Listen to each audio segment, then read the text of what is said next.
I am Father Vinod Mascarenhas, working in Daya Special Children Daycare Center established by Capuchin Krishik Seva Kendra at Beltangadi.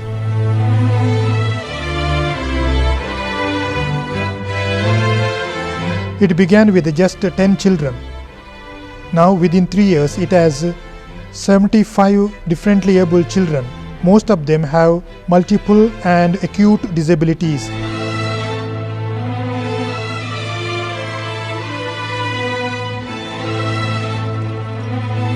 These children's parents are BD Lolas and coolie workers who are economically poor. We bring these children in our vehicles and provide daily physiotherapy, speech and hearing therapy, medical treatment, nutritious food and transport. All this is done totally free of cost. We cannot expect anything from their parents.